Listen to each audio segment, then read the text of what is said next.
예, 우리 기도하시면서 주일 예배 하나님께 드리도록 하겠습니다. 기도하겠습니다. 살아계신 하나님, 오늘도 우리와 함께 하여 주심을 감사드립니다. 오늘 주일 주님 전에 모여 함께 예배드리니 이 또한 얼마나 감사한지 모릅니다.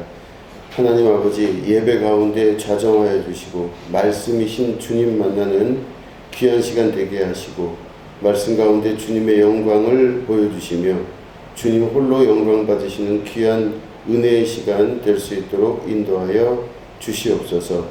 감사드리며 예수님의 이름으로 기도드립니다. 아멘. 우리 찬송 545장 함께 찬송하시겠습니다.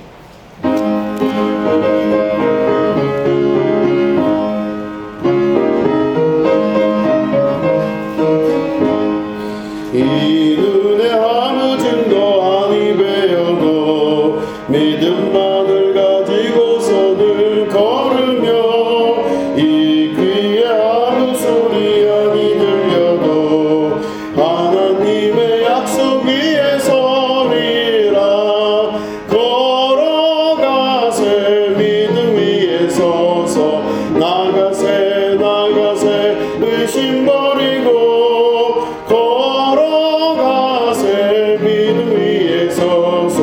눈과 귀에 아무 증거 없어도 이 눈이 보기에는 어떠하든지 이미 얻은 증거대로 늘 믿으며 이 마음에 의심 없이 살아갈 때에 우리 소원 주 안에서 이루리.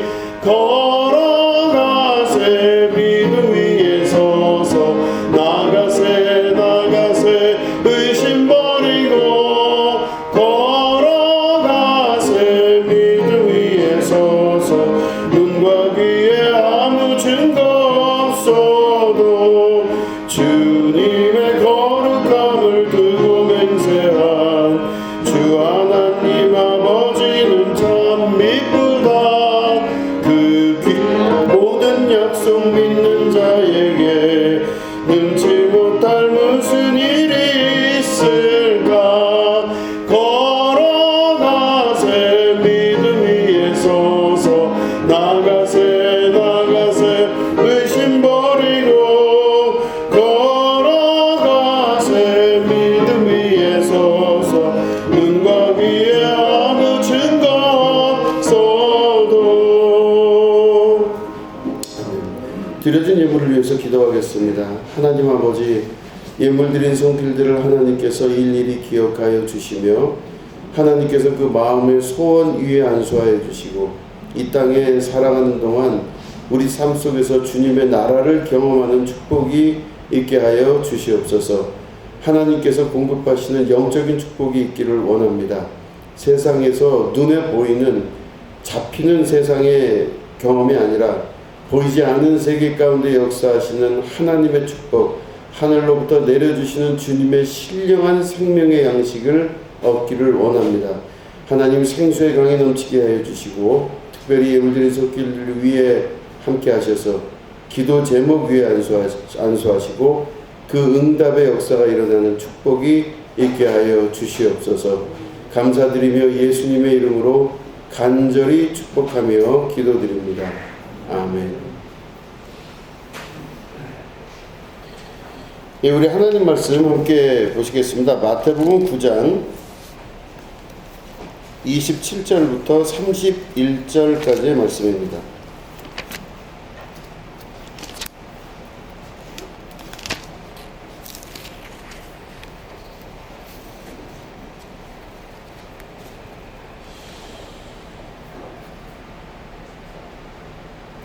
예, 마태복음 9장 27절부터 31절을 우리 교독하도록 하겠습니다. 예수께서 거기에서 떠나가실새 두 맹인이 따라오며 소리질러 이르되 다윗의 자손이여 우리를 불쌍히 여기소서 하더니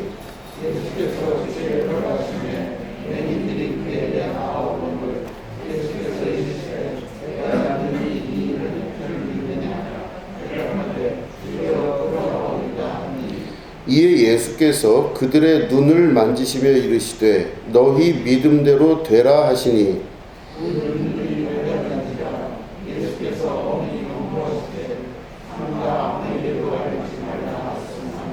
그들이 나가서 예수의 소문을 그 온 땅에 퍼뜨리니라. 아멘. 오늘은 세상을 이기는 믿음이라는 제목 가지고 함께 말씀을 나누도록 하겠습니다. 우리가 오늘은 이제 생각을 좀 잘 해보셔야 되는 게 믿음이라는 단어를 우리가 계속 사용해 왔습니다. 믿어야 된다. 하나님을 믿어야 됩니다. 예수님을 믿어야 됩니다. 이렇게 했는데 그 믿음이라는 단어가 사용되기 위해서는 전제 조건이 하나님의 말씀을 믿는다 할 때는 현재 상태를 의심해야만 하나님 말씀이 믿어집니다. 이게 말이 좀 헷갈리긴 하는데 이 주제를 가지고 오늘 말씀을 같이 나누려고 합니다. 우물 안에 개구리들이 살고 있었습니다. 여러 번 비유를 통해 말씀드린 그 비유입니다. 우물 안에 사는 개구리들이 뭐 수십, 수백, 수천 마리가 살고 있었는데 그들은 개구리 학교에서 배우기를 하늘은 어떻게 생겼냐 그러면 하늘은 동그랗게 생겼습니다. 그리고 동그란 하늘은 하루에 2번 정도 색깔이 바뀝니다. 밝은 빛이 들어오는 그런 동그란 하늘이었다가 어떤 때는 또 깜깜한 하늘로 변합니다. 하늘은 어떻게 생겼냐? 동그랗고 하루에 2번 정도 크게 바뀝니다. 그리고 그 동그란 그 하늘 위에는 별이라는 것도 있고 달이라는 것도 있는데 가만히 보면 걔네들이 별과 달이 가끔 우리한테 잠깐 얼굴을 보여주고 숨고 얼굴을 보여주고 숨고 하는 것을 알고 있습니다. 이렇게 학교에서 그렇게 배우는 거였었어요. 그런데 그 중에서 어떤 개구리들은 의심을 가지기 시작합니다. 정말로 하늘이 동그란 것인가? 의심을 가지기 시작해요. 우리가 알고 있는 세계가 이게 다인가? 하면서 그 중에 개구리들이 이제 그런 이야기를 서로 나누다가 그 중에 또 용기가 있는 개구리 한 마리가 아무래도 저 하늘 위로 한번 올라가 봐야 되겠다 생각을 합니다. 그래서 그 개구리 한 마리가 그 다른 개구리들의 그 감시를 피해서 몰래 그 우물 밖으로 나가게 됩니다. 뭐 올라가다가 떨어지기도 하고 또 미끄러워서 또 떨어지면서 뭐 몸도 다치기도 하고 몸이 좀 나아진 다음에 다시 올라가기 시작해서 결국엔 그 탈출하는 개구리 한 마리가 우물 밖으로 나가게 됩니다. 나가봤더니 자기가 알고 있었던 지금까지 학교에서 배웠던 하늘이 동그란 것이 아니라 자기들이 살았던 그 우물 모양이 동그랬던 것입니다. 나가보니 어마어마한 동물들, 자기들이 세상에서 제일 큰 줄 알았는데 우리 개구리 왕국에서 두꺼비같이 생긴 큰 개구리가 제일 큰 동물인 줄 알았는데 나가보니까 어마무시한 동물들이 돌아다니는 것을 보게 되고 하늘도 동그란 것이 아니라 온 하늘이 다 전부 다 모양을 갖추지 않을 정도로 엄청나게 큰 하늘이 있다는 걸 알기 시작합니다. 세상에 식물도 많고 동물도 많은 것, 그 벌레도 많다는 것도 알게 되었습니다. 자기들이 그렇게 먹고 싶어 하던 많은 벌레들도 정말 천지에 널려 있다는 걸 알기 시작합니다. 그러니까 그 개구리가 그 사실을 다 본 다음에 자기 고향인 우물 속으로 다시 돌아옵니다. 그리고 자기 친구들에게 알려줍니다. 사실은 저 위로 가보니까 우리가 알고 있던 거 다 거짓말이야. 동그랗진 않아. 얼마나 하늘이 넓은 줄 알아? 그리고 우리가 제일 무섭게 여기는 그 큰 개구리, 그 왕된 개구리보다 엄청나게 큰 개구리가 있더라. 그러니까 동물이 있더라는 거죠. 뭐 한 100배는 더 큰 동물들이 있다. 그러니까 주변에 있는 개구리들이 안 믿어요. 그럴 수가 없다라는 겁니다. 어떻게 너는 아무리 우리가 그곳을 안 갔다 왔다고 해도 그렇게까지 거짓말을 하느냐 이렇게 얘기를 하죠. 아무튼 그런 그 개구리 마을에서 그런 소문이 삽시간에 번진 이후에 사람들이 이제 개구리들이 이제 그 소문을 듣게 되고 그 개구리들 안에는 또 나이가 많은 개구리, 또 나이가 어린 개구리, 또 힘센 개구리, 힘약한 개구리, 부자 개구리, 가난한 개구리 다 있었겠죠. 그래서 이제 모여서 우리 사회가 유지되기 위해서 어떻게 해야 되나 논의를 하다 보니 저 외부로 나갔다가 들어온 친구가 있으면 학교도 없어져야 되고 교육과정도 다 바뀌어야 되고 우리가 알고 있던 기존 세계의 모든 알고 있던 지식들이 다 없어져야 된다. 그럼 어떻게 하겠느냐? 무너지는 거 아니겠느냐? 그래서 불안해하기 시작하면서 그 외부로 나갔다 온 개구리에게 금원령, 그 말을 하지 말라는 명령을 내립니다. 그러다 그 개구리가 자기가 본 것이 진짜이기 때문에 절대로 말을 멈출 수가 없었습니다. 그래서 이 개구리가 끊임없이 그 말을 하고 다니다가 어느 날 잡혀서 결국은 죽임을 당하게 되었죠. 그 이후에 수많은 개구리들이 그 죽은 개구리를 생각하면서 복잡한 마음을 가집니다. 정말로 그럴까? 실제 그런 세계가 있을까? 자기들끼리 막 말을 합니다. 말도 안 돼. 너 우리가 지금까지 보고 배운 바로 생각을 해보자 이거죠. 우리의 경험으로 생각해 볼 때 그런 세계가 있을까? 없다는 겁니다. 하늘이 동그랗지. 지금 봐봐. 눈앞에 보이는 하늘 동그랗지 않냐? 근데 어떻게 저 하늘이 그 밖으로 나갔다고 해서 그렇게 넓은 하늘이 있다고 생각할 수 있겠는가? 우리 경험적으로 생각해 보자. 너 똑똑하잖아. 지금까지 학교에서 공부 잘하고 잘 배웠잖아. 어떻게 하늘이 그렇게 넓은 하늘이 있을 수 있으며 그렇게 큰 동물이 어떻게 있을 수 있겠느냐? 말도 안 되는 소리 하지 마라. 너 똑똑하잖아. 다시 생각해봐. 이성이 있지 않아? 계속 개구리 사회에서는 밖에 나갔다 와서 처형을 당한 그 개구리의 말 때문에 복잡한 마음이 왔다 갔다 합니다. 사실이다, 아니다. 또 학교에서는 그런 말을 못하게 하고 막 이런 일들이 계속 반복되는 상황이 됩니다. 그럴 때 몇몇 개구리들이 안 되겠다. 우리도 확인해 보고 싶다. 그래서 그 미끄럽고 올라가기 힘든 그곳을 몰래 다시 탈출하려고 굉장히 노력합니다. 결국에는 이야기의 결론은 그 개구리 왕국은 무너지고 우물 밖으로 다 나간 개구리들이 새로운 삶을 시작했다. 이런 거겠죠. 중요한 건 바로 뭐냐면 이 개구리 이야기에서 핵심은 개구리가 자기의 주변에 있는 환경, 살아가고 있는 환경에 대해 의심하기 시작했다는 것입니다. 그 세계를 믿은 개구리들이 거의 다였는데 어떤 개구리가 의심하기 시작하면서 그 의심이 새로운 세계를 향해 나아갈 수 있는 근원적 힘이 되었다는 이야기입니다. 오늘 우리가 읽은 본문 마태복음 9장에 있는 이 말씀은 두 맹인이 예수님을 쫓아오면서 예수님에게 막 소리를 지릅니다. 다윗의 자손이여 우리를 불쌍히 여기소서 이러면서 막 쫓아와요. 그럴 때 예수님이 어느 집에 들어가셨는데 그 집 안까지 이 두 맹인이 쫓아옵니다. 그럴 때 예수님이 그 쫓아 들어온 그 두 맹인에게 물어봅니다. 그들의 눈을 먼저 만지시면서 이르시되 물어봅니다. 내가 능히 너희들 눈을 뜨게 할 줄로 너희가 믿느냐? 그럴 때 이 두 맹인이 주여 그러합니다. 이렇게 이야기를 해요. 그럴 때 예수님이 그들의 눈을 이렇게 만지시면서 너희 믿은 대로 될지어다 이렇게 말씀하십니다. 마태복음에 보면은 지금 9장 이야기지만 8장에서도 그런 이야기가 있고 계속 반복적으로 이야기가 나오는데 그 예수님의 말씀의 핵심은 너희가 믿은 대로 된다는 것입니다. 그러니까 예수님이 뭘 하신 게 아니라 네가 무엇을 생각하고 믿느냐에 따라 그대로 그게 이루어지게 될 것이다 이렇게 말씀하고 있는 것이죠.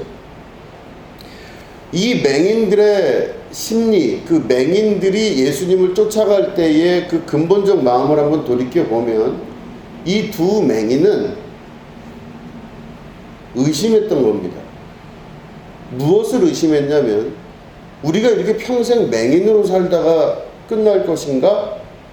이 질문에 의심하기 시작했던 거였었어요. 그러니까 이들의 의심은 합리적이고 타당한 의심이었습니다. 물론 개인적 의심이었기 때문에 사회에서 바라볼 때는 저 사람들이 하는 그 의심이나 질문이 터무니없는 거죠. 맹인이 어떻게 눈이 떠지겠습니까? 참 무모한 생각을 갖고 있다. 아마 사람들은 그렇게 생각할 거예요. 미련한 녀석 이럴 수도 있죠. 아니 어떻게 네 인생이 뭘 그렇게 달라질 것 같냐. 너 맹인 하루 이틀 한 거 아니지 않느냐. 네 삶이 달라질 수 있는 근거가 전혀 없다. 이게 세상의 이치예요. 그러니까 세상 사람들이 이야기하는 그 경험적 사고에서 봤을 때는 쉽지 않은 일이다. 너 꿈은 좋은데 꿈대로 되기가 어려울 것이다. 이게 세상 사람들이 이야기하고 있는 경험적 사고에 근거한 합리적인 이야기죠. 그런데 이 맹인이 의심을 한 겁니다. 이 맹인 둘이 자기들 안에. 근데 왜 의심을 하게 되었느냐? 예수님이라는 분이 오신다는 거죠. 근데 그 예수님이 도대체 누구냐? 여기 보니까 다윗의 아들이요 이렇게 소리를 지릅니다. 다윗의 아들 혹은 다윗의 자손이라고 하는 것은 이스라엘 사람들이 생각할 때 다윗의 자손 중에 우리를 구원할 그 능력자가 나타날 것입니다. 이 예언을 믿은 거죠. 그러니까 이 맹인 둘이 다른 사람은 모르겠으나 예수님이 그리스도로 메시아로 오신다면 그분은 하실 수 있다. 이걸 믿은 거예요. 이걸 믿으니까 그 말을 믿으니까 현실에 대해 의심하기 시작하는 거예요. 현실에 대해 의심하는 겁니다. 예수님 말씀을 믿는 즉시 현실을 부정하거나 현실을 의심하는 단계로 바뀌게 된다는 것이죠. 내가 한쪽을 믿으면 한쪽을 의심할 수밖에 없고 부정할 수밖에 없다는 것이죠. 그러니까 이들은 자신이 살고 있는 삶의 환경과 현장을 의심하기 시작했습니다. 그래서 이들은 그 의심을 근거로 예수님을 쫓아가고 다윗의 자손이여 이러면서 고쳐달라 그럽니다. 그럴 때 그들의 의심을 근거로 한 믿음, 다시 말해 예수님을 그리스도로 믿는 믿음이 있을 때 예수님이 그 믿은 대로 너희들이 믿는 그 믿음대로 될지어다 그랬습니다. 그럼 다시 다른 말로 하면 이 맹인들이 예수님 만나기 전에는 확고한 믿음이 있었을 거예요. 내 눈은 날 수 없어. 절대 떠질 수가 없어. 내 눈이 떠질 수 있었다면 일찍이 무슨 김이라도 있었겠지. 근데 그럴 리가 없어. 그리고 주변 사람들에게 물어봐도 다 똑같은 말을 했을 겁니다. 아유 그래 힘들지 얼마나 어렵겠어. 아유 그 있는 환경에서 그래도 최대한 잘 살아야지. 어떻게 하겠어. 네 환경이 지금 그렇게 된 거는 어쩔 수 없는 거야. 어떻게 네가 환경을 바꾸겠어. 아유 그냥 힘들지만 그냥 어떻게 그 방법대로 살다가 그냥 조용히 가야지. 아마 이렇게 얘기를 했을 겁니다. 그러니까 자기도 그렇게 믿고 있었고 주변 사람들도 그렇게 믿고 있었던 너무나 당연한 현실, 당연하게 여겨졌던 그 부분에 대한 믿음이 너무 강했었는데 어느 순간 예수님이 그리스도신데 그분이 이 땅에 오시고 또한 우리 동네로 지나가신다는 이야기를 듣는 순간 이들의 마음속에 자기의 현실이 믿어지지 아니하고 현실을 의심하는 시작이 시작된 겁니다. 이들에게 그 의심이 없었다면, 자기 상황에 대한 의심이 없었다면 예수님을 그리스도로 인정할 수도 만날 수도 없었을 것입니다. 그들의 의심은 결국엔 예수님을 만나게 되고 눈이 뜨여지는 놀라운 역사, 다른 세계를 경험하는 개구리들과 같이 전혀 알 수 없는, 전혀 상상할 수 없는 세계 가운데로 들어가게 되었던 것이죠. 기적이라고 하는 것은 바로 우리가 알고 있는 일반 커먼 센스, 상식적인 세계에서 벗어난 것을 기적이라고 보통 이야기를 합니다. 우리가 알고 있는 상식의 세계를 벗어난 것, 이게 기적이죠. 그런데 우리가 알고 있는 상식은요, 봄이 오고 여름이 오고 가을, 겨울이 순환적으로 돌고 세상의 모든 이치는 이렇게 된다 저렇게 된다라고 하는 우리가 경험하고 있는 세계 안에서 이루어지는 것들이 경험적 세계 혹은 상식이라고 이야기합니다. 그 사람이 이런 환경에 있으면 그 환경에서 나오는 결과는 그럴 수밖에 없다. 이게 상식이죠. 그 사람이 어떤 환경에서 태어났고 어떤 환경에서 살아가느냐가 상식입니다. 그러면 상식이 이야기하는 바들은 절대로 너는 그곳에서 벗어날 수가 없다. 이게 상식입니다. 이 상식이라고 하는 것들이 우리들이 갖고 있는 일반적 커먼 센스라고 하는 것인데, 기적이라고 하는 것은 이 상식 밖으로 벗어났다는 뜻입니다. 우리가 알고 있던 경험적 세계에서 벗어나는 겁니다. 우리가 믿음을 강조하고 기독교 교회에 지금까지 우리가 믿고 있었던 개신교적 전통 안에서 생각을 해보면요, 기적이라는 것도 스스로가 만들어낸, 그러니까 하나님께서 만든 세계신데 하나님이 스스로 만든 세계를 스스로 어기고 계신다 생각할 수가 있어요. 그러니까 기독교적 관점에서 볼 때는 이 질서와 그리고 나타난 현상 그리고 나타난 모든 경험들은요, 실제는 하나님이 만드셨다고 믿었는데 그 하나님이 만든 세계를 스스로 어긋나게 하시니 이것도 자체가 모순 아니냐, 이런 생각을 가질 수가 있습니다. 그런데 여러분, 하나님이 만든 세계에 자연세계의 질서가 있지만 하나님께서 창조하신 사람에게는 그 모든 질서를 넘어설 수 있는 믿음의 역사, 그걸 통해서 하나님의 나라가 이루어지게 하시는 놀라운 소망의 역사가 있다는 걸 다시 한번 기억할 수 있으셔야 됩니다. 우리가 자연에 순응하거나 세상에 순응하는 존재들이 아니라 우리는 세상과는 다른 질서 속에서 살아가는 존재들로 살아가야 되는 것입니다.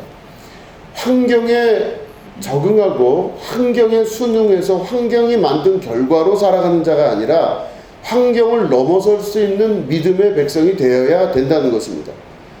내 안에 믿음이 있다면 그 믿음은 이 세상의 환경을 넘어설 수 있는 능력을 말하는 것이죠. 그러기 위해서 첫 번째가 바로 뭐냐면 내가 가지고 있는 환경을 의심할 수 있으셔야 됩니다.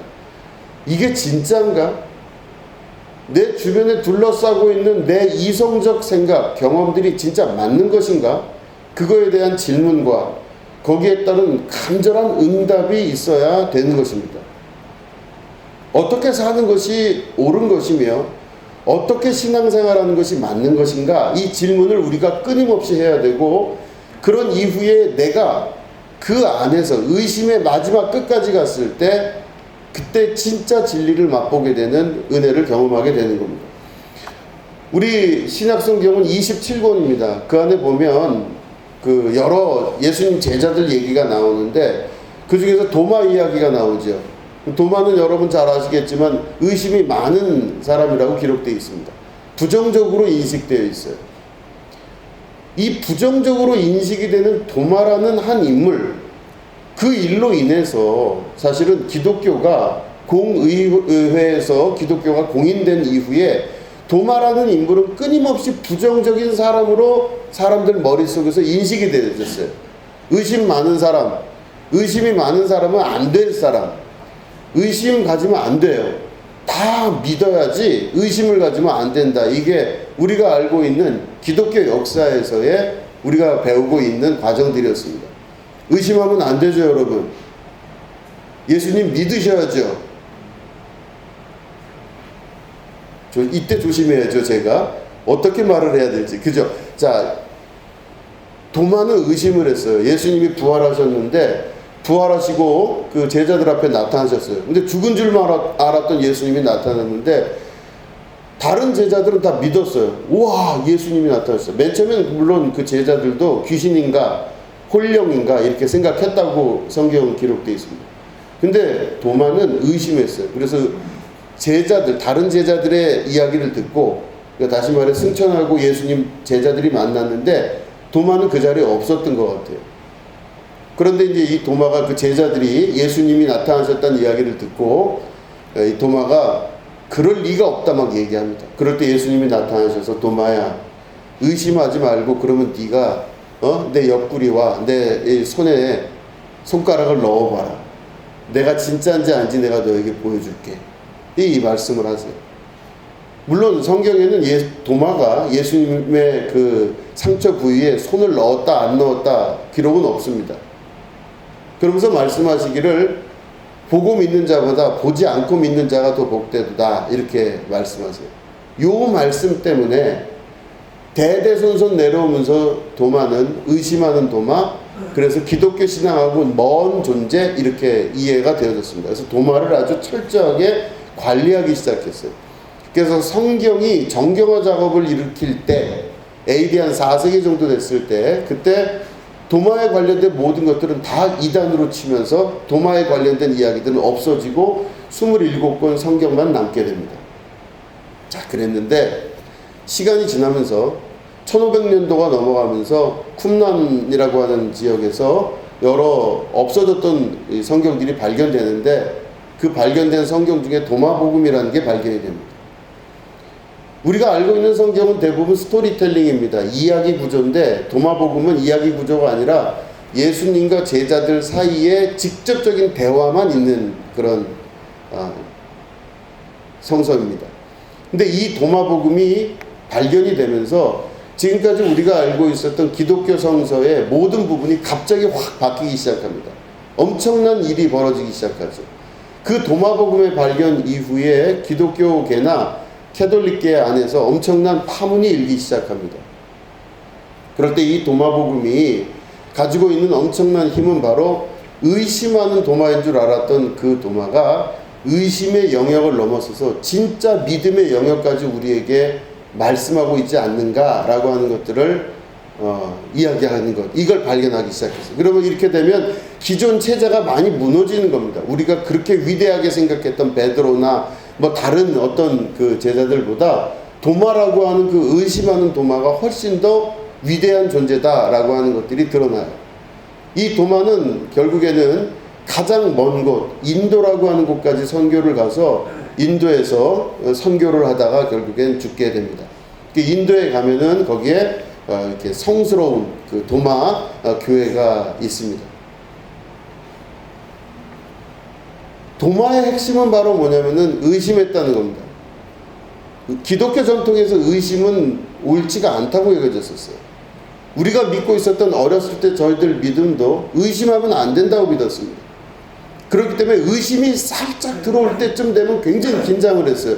저도 예수님 믿고 막 이러고 있다가 교회를 다니다가 막 의심이 들기 시작할 때가 있어요. 이게 맞는 건가?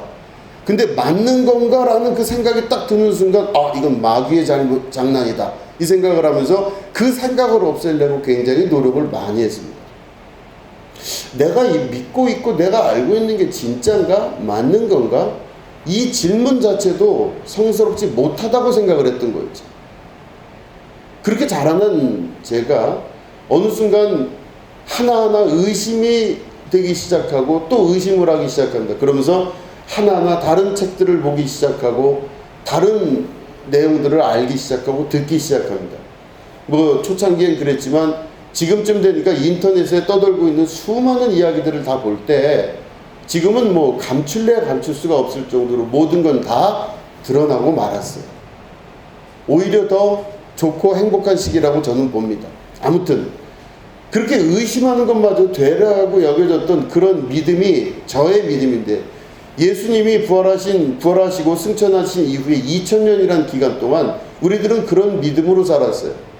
절대로 믿어야지, 믿지 아니하는 자는, 의심하는 자는 다 안 된다 여겼어요. 그런데 보니까 도마가 새롭게 이슈로 등장하며 도마복음의 내용이나 여러 성서의 기초를 봤을 때 의심하는 이성적 판단이나 이성적 노력이 결코 헛되지 않다는 걸 알기 시작한 겁니다.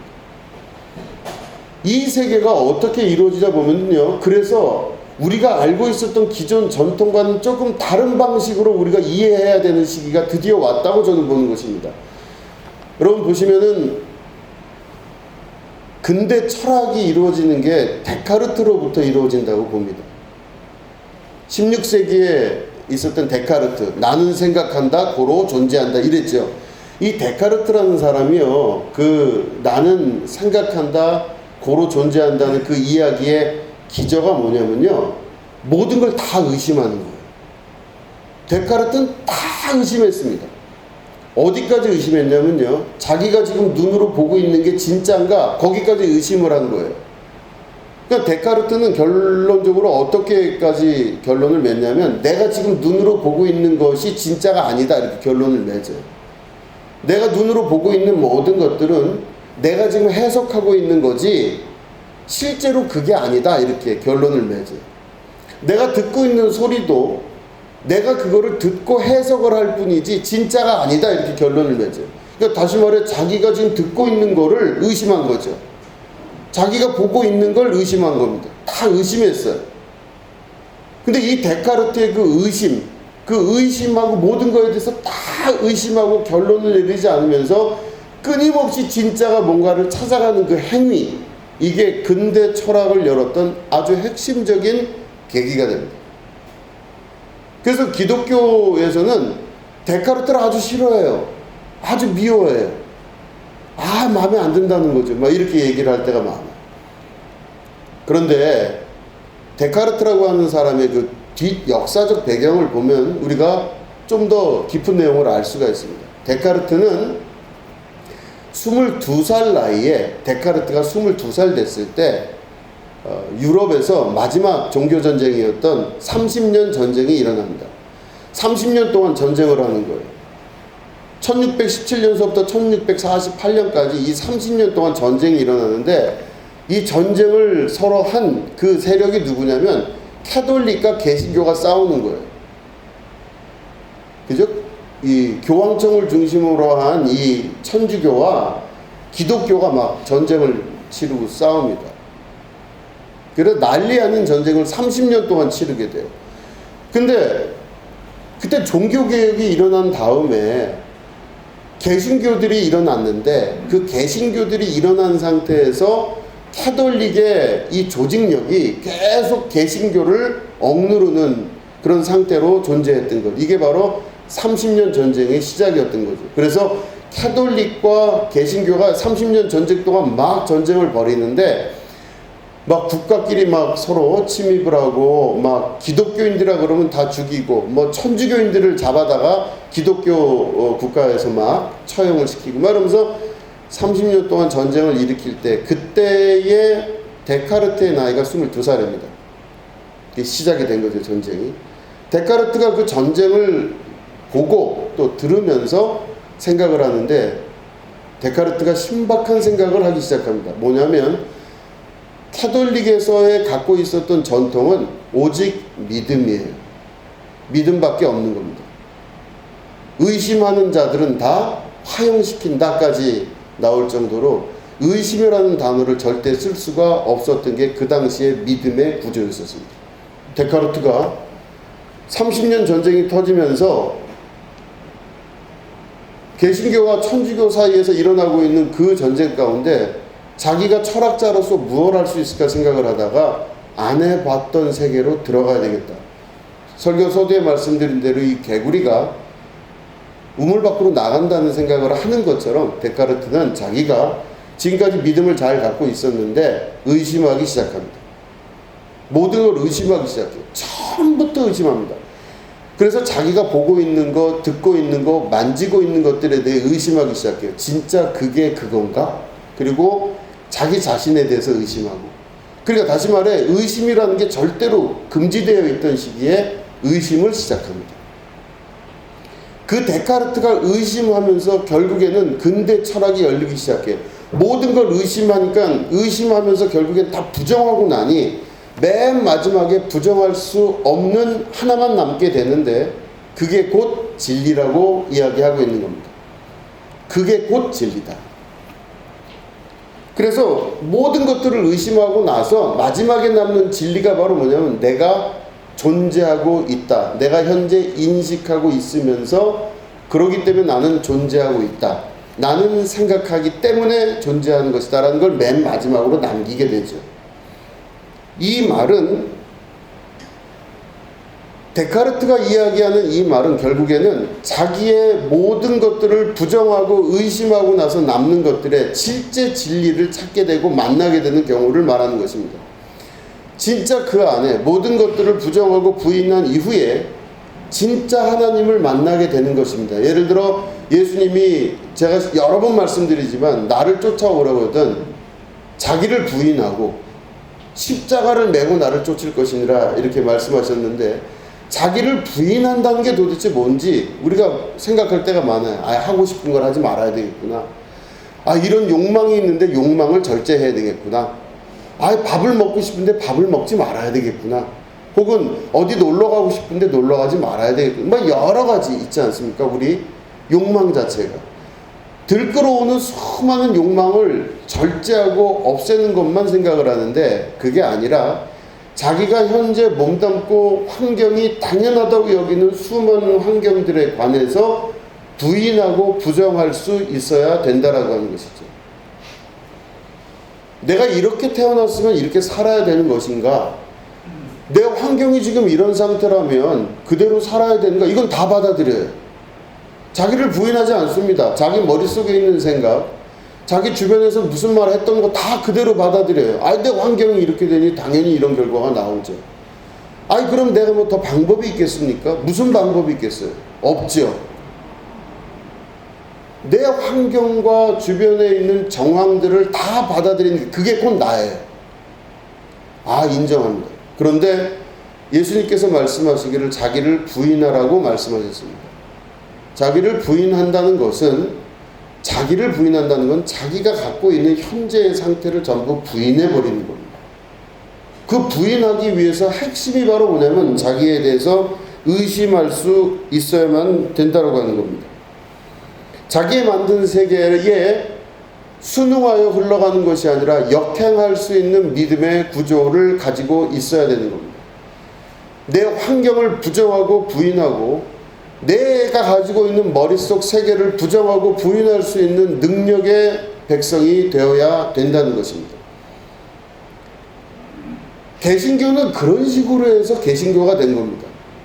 자기가 알고 있었던 카톨릭에서, 로마 교황청에서 내려왔던 수많은 믿음의 구조들, 이렇게 믿어야 되고 이렇게 해야 되며, 베드로의 수의권을 가지고 있는 현재 교황은 하늘에서 임명한 유일한 신적 권위를 갖고 있다.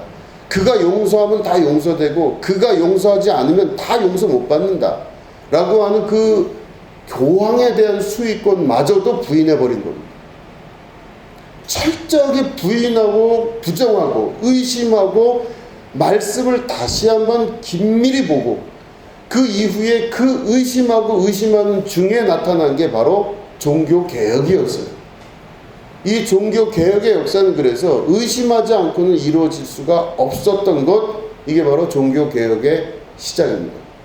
그 종교개혁과 동시에 나타났던 서양 철학의 핵심인 데카르트도 비슷한 시기겠죠.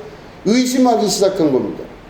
자기 주변에 대해서, 환경에 대해서, 자기 자신에 대해서 의심하기 시작하면서부터 그것들을 부정하고 부인한 이후에 제대로 된 이성적 사고를 시작하기 시작한 겁니다. 여러분, 우리 이성이라고 생각하면 우리가 머릿속에서 논리적 구조 안에서 계속 생각을 해야만 된다는 것을 말합니다. 감리교 전통 중에서 아주 중요한 전통 4가지를 꼭 우리가 기억해야 되는 게 성서, 이성, 전통, 체험, 이 4개가 굉장히 중요합니다. 감리교에서는 이성이 굉장히 중요하게 여겨지는 우리 교회입니다. 왜 이성을 부인할 수가 없는 거죠? 철저하게 이성적으로 냉철하게 분석할 수 있어야만 됩니다. 자기의 신앙도 무조건 따르고 맹목적으로 하는 것이 아니라 왜 그런가를 철저하게 자기 안에 규명할 수 있어야만 됩니다. 그렇기 때문에 그 이후에 진짜로 남는 것, 데카르트가 완전히 자기를 부인하면서부터 다 의심하고 나서 맨 마지막에 남는 그 마지막이 이거다라고 이야기한 것처럼, 우리는 그 맨 마지막에 남으시는 하나님의 거룩한 진리, 영원히 변치 아니하는 그 진리를 발견하는 것이 신앙의 핵심이라고 하는 것입니다. 마음이 약해지고 생각이 약해지고 여러 가지가 약해지기 시작하면요, 체제에 순응하기 시작합니다. 체제에 순응하기 시작하면요, 세상에서 이야기하는 것들을 그대로 다 받아들이고 그런 줄 알고 사는 겁니다. 그런 줄 알고 그냥 그렇게 살아가는 것, 이게 하나님께서 우리에게 원하시는 것도 아니며 예수님께서 원하시는 삶도 아니라는 것입니다. 예수님은 우리가 철저히 의심하고 자기의 현상과 자기의 상황을 의심하고 질문하며 소망을 가지고 그 욕망 가운데 예수님을 쫓아오기를 원하시는 겁니다. 우리가 지금까지 알고 있었던 교회의 전통 안에서 예수님 말씀을 다시 해석하면 맹인 둘이 쫓아왔어요. 예수님에게. 맹인 둘이 쫓아왔는데 예수님이 만약에 우리가 알고 있던 믿음대로 생각을 하자면 넌 왜 그렇게 자꾸 환경을 벗어나려고 하느냐? 아니 그냥 네 믿는 대로 그냥 살아. 이렇게 살아야지. 어떻게 하겠느냐? 순종할 수 있어야지. 삶에. 환경과 삶에 순종하고 네 주변에 지금 랍비들도 많고 예루살렘 성전 있지 않느냐? 거기 가서 예배드리고 기도하면서 신앙생활 잘해라. 그러나 환경을 인정해라. 아마 이렇게 하셨을 거예요. 근데 예수님은 그렇게 말씀하지 않으셨습니다. 이 맹인 둘에게 내가 낫게 해줄 줄로 너희가 믿느냐? 다시 말해 너는 지금 내가 그리스도라는 것 그리고 메시아라는 걸 믿고 있느냐? 그럴 줄로 믿습니다. 네가 믿은 그대로 다 될 것이다. 이렇게 말씀을 하시는 거죠. 예수님의 이 말씀은 말씀드린 대로 이 맹인 둘은 자기의 삶에 관해서 환경에 관해서 의심하기 시작하면서부터 메시아를 바라고 소망할 수가 있었던 것입니다. 여러분들에게 주어져 있던 많은 환경들을 인식하고 거기에 대해서 의심하기 시작하면서부터 내 안에 새로운 소망이 생겨날 수가 있는 것이죠. 새로운 소망, 새로운 꿈, 새롭게 바라봐야 될 목표, 비전들을 우리가 가질 수가 있게 되는 것입니다. 체제에 순응하는 것이 아니라 체제를 넘어설 수 있어야 됩니다. 우리 안에 유전적으로 흐르고 있는, 우리의 전통적으로 인간 내부에 흐르고 있는 사회에 대한 순응과 또한 체제에 대한 순응이 아니라 우리는 그것들을 넘어설 수 있는 믿음의 구조로 바뀌어야 되는 겁니다. 이게 바로 근본적으로 그 사람 안에서 완전히 바뀌는 겁니다. 현재 우리가 살아가고 있는 모든 상태가 아니라 이 상태를 넘어설 수 있는 믿음의 구조로 변화가 되어야만 된다는 것이죠. 종교개혁이 일어난 이후에 이 종교개혁이 일어난 교회를 보고 유럽에서는 뭐라고 이야기하냐면 개혁교회라고 이야기합니다. 개혁교회. 개혁교회죠. 근데 이 개혁교회라고 하는 그 종교개혁의 개신교, 우리 개신교를 개혁교회라 그래요. 변혁교회 혹은 개혁교회입니다. 이게 이제 중국으로 오면서 번역을 할 때 중국 사람들이 번역하는 그 번역이 기가 막힌 번역입니다. 개혁 혹은 변혁이에요. 자, 여러분 이게 보시면 이게 참 얼마나 무서운 얘기냐면요. 개혁이라는 게 무슨 뜻이냐면 고칠 개자에다 가죽 혁자예요. 그죠? 고칠 개의 가죽 혁자예요. 그 가죽 혁자가 뭘 말하는 거냐면요. 껍데기를 다 벗겨서 새로 껍데기를 다시 바꿔놓는다. 이게 개혁이에요. 남의 얘기라고 생각하지 마시고 내 얘기라고 생각하면서 내 껍데기를 다 벗겨서 새 껍데기를 입게 되는 겁니다. 개혁이라고 하는 건요. 자기라고 하는 습관적으로 붙어있는 내 껍데기를 다 벗기는 행위가 있어야만 됩니다. 쉽지 않은 일이라는 것을 말하는 것이죠. 어떻게 그렇게 번역을 했는지 참 그 번역 자체가 기가 막힙니다. 껍데기를 벗겨서 새로 껍데기를 입힐 정도의 고통을 감내하고서라도 그것들을 바꿔나갈 수 있는 걸 말하는 겁니다. 그 말은 다른 말로 하면 내 지금 주변에 있는 환경들이나 내 머릿속에 구조적으로 들어가 있는 많은 것들은요. 의례껏 당연히 그래야만 되는 걸로 알고 우리의 머리는 구조적으로 그렇게 지금 돼 있습니다. 그렇게 사는 게 맞는 거고 이렇게 되는 게 맞아요. 절대로 거기에 대해서 역행을 할 수가 없다고 생각합니다. 그냥 순행하는 겁니다. 그렇게 사는 게 맞다 이렇게. 그런데 예수님 말씀 안에서 봤을 때는 자기에 대해서 의심하기 시작하면서 자기의 삶과 인생을 바꿀 수 있는 그 개혁이 이루어져야 되는데 그 개혁은 종교개혁 때 일어난 것처럼 교황권을 저항하고 그 당시 교황권에 저항하면 그 사람은 지금 죽는 게 문제가 아니라 아예 지옥 간다고 그랬어요. 지옥. 그리고 그 사람만 지옥 가는 게 아니라 부모, 형제, 친인척 다 지옥에 같이 떨어진다 그랬어요. 죄인 하나가 3, 4대를 능가하니 다 지옥에 간다고 믿었어요. 근데 그렇게 하고서라도 내가 이것들을 바꿔놔야 되겠다는 그 믿음, 그래서 결국에는 교황권에 대해서 인정치 아니하는 자들이 나온 게 우리가 지금 속해 있는 개신교 교회예요. 개혁입니다. 개혁교회. 뼈를 깎는 듯한, 아까 말씀드린 대로 가죽을 벗겨서 새로 가죽을 입히는 듯한 새로운 마음으로 자기의 정신 상태를 바로 만드는 것. 가지고 있었던 모든 머릿속에 그냥 속속에 박혀 있었던 거를 다 완벽히 부정하고 새로운 사회를 향해 나아갈 수 있는 믿음의 결단, 행위, 이 모든 것들이 개혁교회의 핵심입니다. 그렇기 때문에 여러분 스스로의 조건과 환경을 자꾸 다시 한번 생각할 수 있으셔야만 됩니다. 내 주변에 있는 환경들, 내가 지금 속해 있는 환경, 내가 몸이 아프고 또 힘들고 어렵고 경제적으로 사회적으로 여러 가지적으로 어렵고 힘들고 괴롭고 이런 많은 것들에 대해서 여러분 생각을 하시겠지만, 그런 것들에 대해서 우리가 다시 한번 처음부터 질문을 가져야 될 순간이 바로 오늘 나는 다시 태어난다라는 겁니다. 이게 바로 새 생명을 얻은 자들이며 개혁교회의 전통, 감리교회의 전통입니다. 철저히 의심하시고 철저히 부인하시고 철저히 하나님 말씀을 받아들이신다면 여러분들 안에 확고한 믿음의 역사가 나타나게 되는 것입니다. 살짝 그을린 듯한 믿음으로 적당히 믿으면서 적당히 발만 담근 상태로 대충 이렇게 저렇게 믿는 믿음, 그 믿음은 아무런 결론을 맺을 수가 없습니다.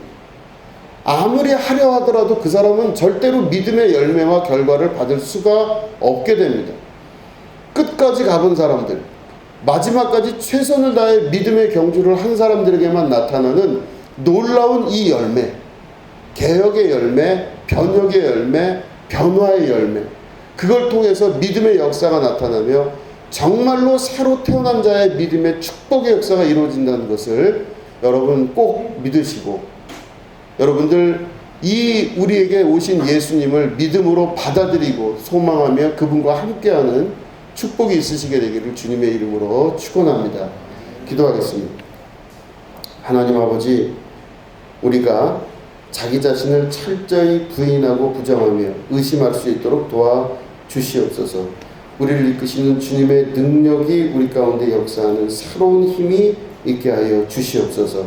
새 능력과 새 힘으로 다시 태어나는 축복의 자녀 될 수 있도록 도와주시옵소서. 지금은 우리 구주 예수 그리스도의 은혜와 하나님 아버지의 지극하고 무궁하신 사랑과 성령님의 감화감동 축복교통 역사하심이 오늘 예배 가운데 함께하는 주님의 거룩한 백성들 위에 지금부터 영원히 함께하옵시기를 간절히 축원하옵나이다. 아멘.